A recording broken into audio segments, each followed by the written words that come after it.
Chers amis, shalom et bienvenue. Nous bénissons le Seigneur pour ce jour magnifique qu'il nous a donné. Le titre de notre méditation ce matin est « Dieu, mon rocher ».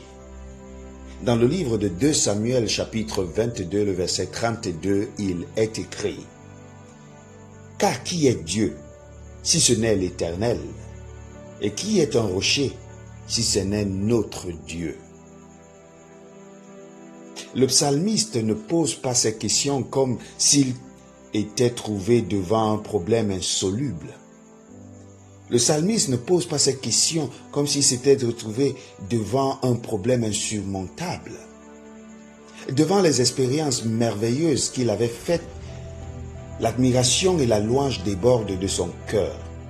Il venait d'être délivré de la main de tous ses ennemis, de tous les dangers et des épreuves qu'il avait assaillies jusqu'ici. Et c'est pourquoi il rend son témoignage en disant « Oui, tu es ma lumière, ô Éternel. L'Éternel éclaire mes ténèbres. Avec toi, je me précipite sur une troupe des armes. Avec mon Dieu, je franchis une muraille. Les voies de Dieu sont parfaites. La parole de l'Éternel est éprouvée. Il est un bouclier pour tous ceux qui se confient en lui. Car, ajoute-t-il, qui est Dieu si ce n'est l'Éternel?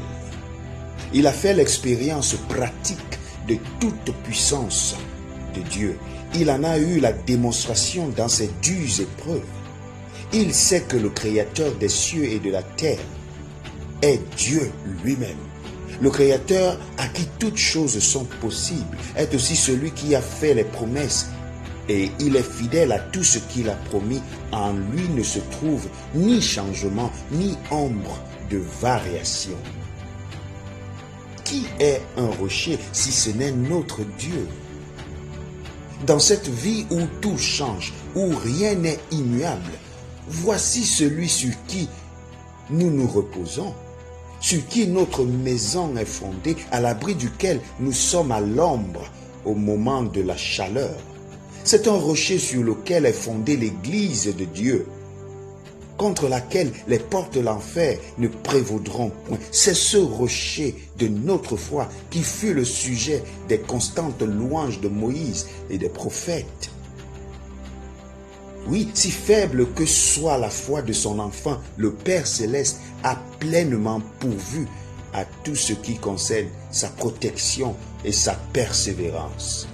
Car il s'appelle le fidèle, il est son rocher et il veut communiquer à la vie de son enfant la fermeté, la stabilité qu'il possède lui-même. Que sont en réalité nos difficultés? Que sont en réalité nos épreuves? Qui sont en réalité nos ennemis? S'ils nous font connaître pratiquement un tel Dieu. Je ne sais dans quelle situation difficile tu te trouves en ce moment, mais je voudrais que tu parles à tes situations difficiles et que tu leur poses la question, qui êtes-vous? Que pouvez-vous me faire? Parce que Dieu est mon rocher.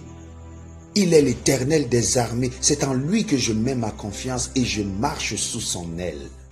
Oui, lève-toi ce jour et proclame ta victoire sur le péché. Proclame ta victoire sur toutes les épreuves que tu peux avoir.